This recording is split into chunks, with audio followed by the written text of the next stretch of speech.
Hey there, everybody. So in this video, I want to talk to you about a couple things. One is function notation. This is the notation that mathematicians use when we talk about functions. And another thing is finding the domain when we've expressed functions using function notation. Okay, so let's go down and take a look.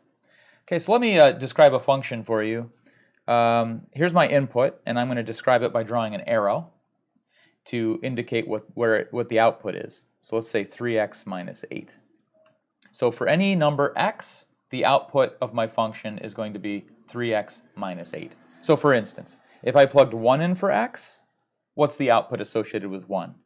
3 times 1 minus 8. What's that? I can simplify this. 3 times 1 is 3, minus 8 is negative 5. So 1 goes to negative 5. What if I plugged in 2 for x? Well, then I'd have 3 times 2 minus 8. 3 times 2 is 6, minus 8, negative 2.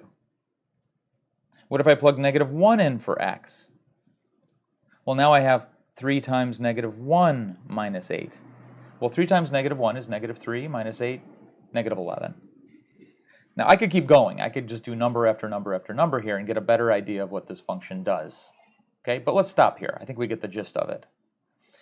Let's talk about function notation. So the first thing we do when we use function notation is we give a name to our function. So very often we call our functions f for function, right? So let me name this function f. Okay, so that's the name of my function. And the way function notation works is we write our function as follows.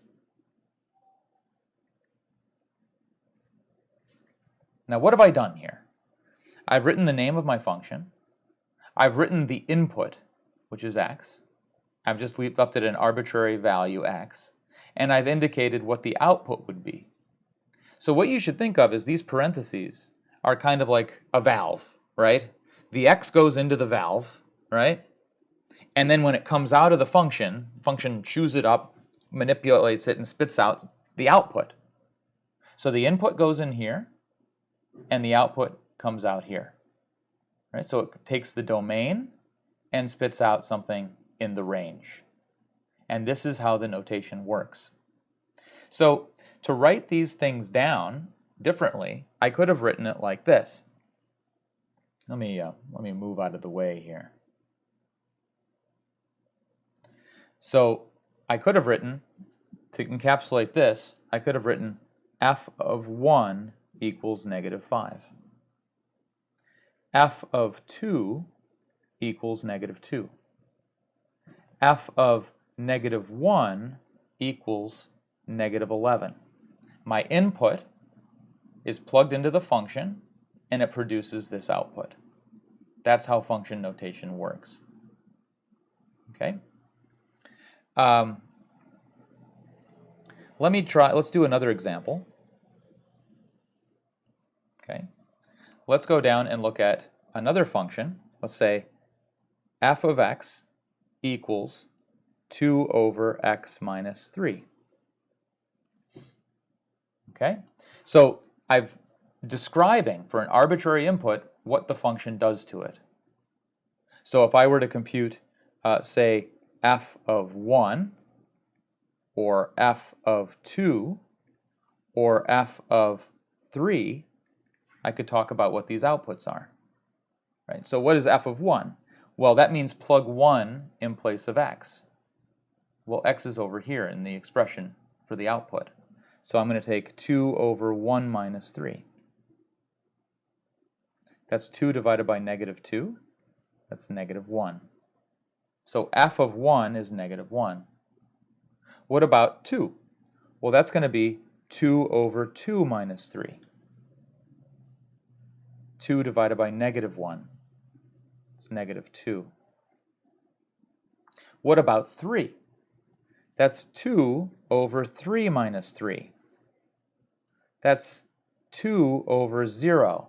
Uh-oh, here we have a problem, right? This is not a number, right? You can't divide something by 0. That's not allowed. So this doesn't make any sense. So therefore, this has no value. which means that 3 is not in the domain of f. And we'll come back to this later when we start writing down what the domains of these are. 3 is not in the domain of f. But we could try other numbers like f of 4. That's 2 over 4 minus 3. That one's fine. That's 2 divided by 1. But you can see, sometimes you run into problems. Okay? Let's look at another one. Let's look at another function, and this time, instead of calling it f, let's be a little more creative. Let's come up with another letter for it. Let's call it g, okay? So I'm going to say g of x is square root of 4x minus 3. And let's compute some values. G of 1, g of 2. Let's try g of 0. Right, we'll try these three. What's g of 1? Well, what I'm going to do is I'm going to take 1 and put it in place of x. So this is the square root of 4 times 1 minus 3. When I multiply, I like to put parentheses around the number. Okay. Keep in mind that this is not multiplication.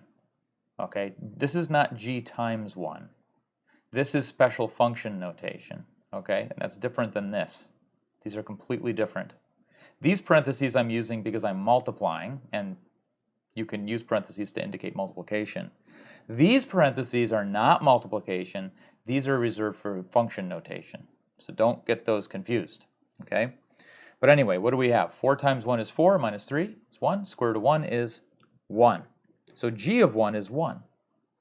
What about g of 2? It's 4 times 2 minus 3.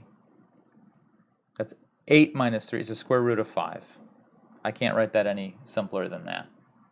What about g of 0? That's 4 times 0 minus 3. That's 0 minus 3. Oh, that's square root of negative 3, right? That's not a real number.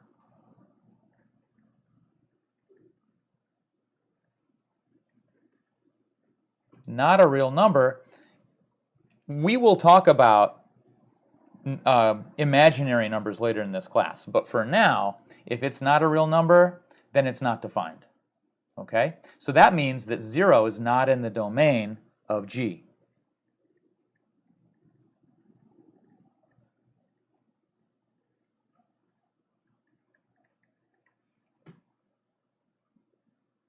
So when you evaluate your function, if you can get an output, then we know you're in the domain. If you can't get an output that's a real number, then you're not in the domain. Okay? So keep that in mind. All right. Now there's some other things we can do with our functions. All right? We can evaluate more than just numbers. We can evaluate our functions on expressions. All right, so let me give you a function. Let's take h of x. This time I'll call it h. And let's define this function to be, let's do x over x plus 1. How about that? Now, I can plug in numbers for this function. I can ask, what is h of 2? And just like we did before, what would I do? I'd plug in 2 everywhere I saw an x. And I see I get 2/3. Fine. What if I plugged in something other than 2? What if I plugged in something that I don't even know what number it is, like an a? What would I do? Well, it's the same thing. Everywhere I see an x, I'm going to put that a. A over a plus 1. Can I simplify that? No. So I'm going to leave it just like that. That's my answer. What if I put in an expression? Something like a plus 2. Okay, well, that's fine. Everywhere I see an x, I'm going to put an a plus 2. A plus 2 divided by a plus 2 plus 1. Well, look at this. I got a plus 2 in the numerator, and in the denominator I got a plus 2 plus 1. That can be simplified to a plus 3. So I can simplify that one a little bit. Let's try this. Let's try h of a plus h of 2. What's that? Well, h of a I computed up here. That's a over a plus 1. What's h of 2? I computed that over here. That's 2/3. So I'm done. But notice the difference, right? What if we had h of a times h of 2? If I just write them side by side like this. Well, h of a is a over a plus 1. H of 2 is 2/3, right? And I could combine those. I could write this as 2a over 3 times a plus 1 if I wanted. So not only can we evaluate functions in numbers, but we can evaluate them on expressions, and we get new expressions out. Okay. One last thing that I want to do here is I want to look at domains. Okay, so let's go back to our original function, the first one we looked at, which was this guy. All right, let's just cover this up for a second. F of x equals 3x minus 8. You may be asked, what is the domain of this function? So, in other words, what numbers am I allowed to plug into x and get an output from?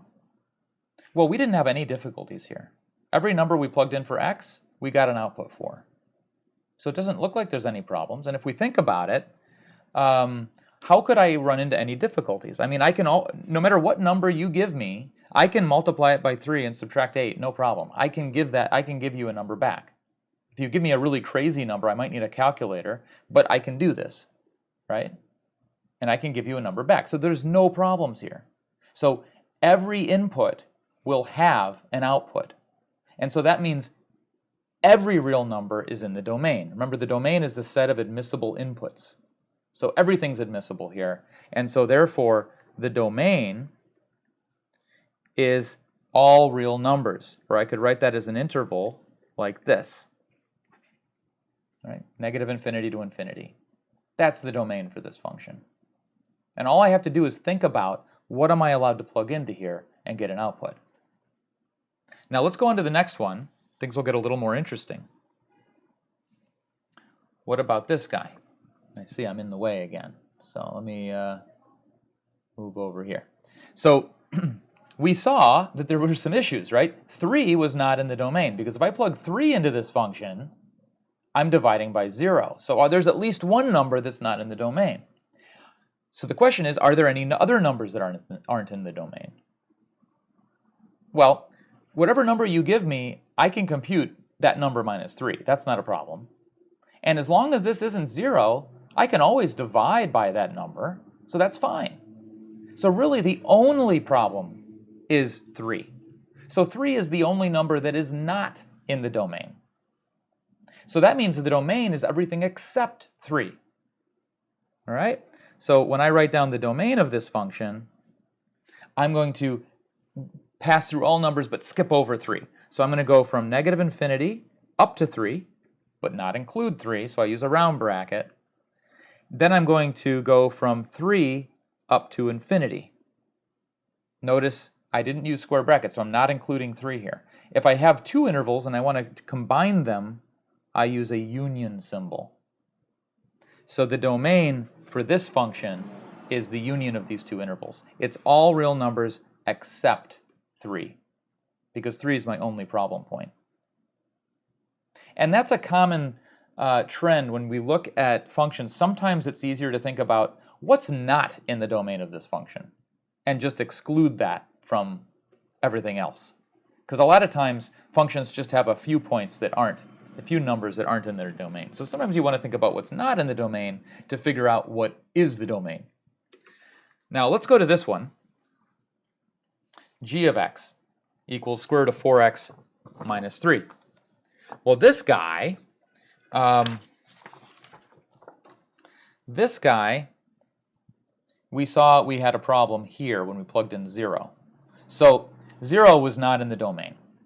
So you might first guess, oh, okay, it's all numbers except 0. Yeah, but maybe there's more numbers that are problematic, right? Like, what if I do g of -1, right? I'm going to get 4 times -1 minus 3. That's -4 minus 3 under the radical.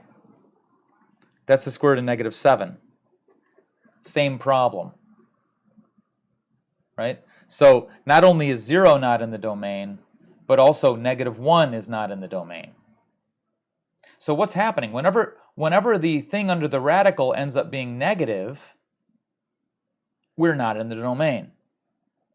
So in other words, what's under the radical, the 4x minus 3, has to be non-negative. Let's write that down. 4x minus 3 has to be non-negative, has to be greater than or equal to 0. So if that's the case, what does x have to be? Well, that means solve this for x. So pause this video, solve this for x, and then come back and we'll check our answers together. Okay? 3, 2, 1.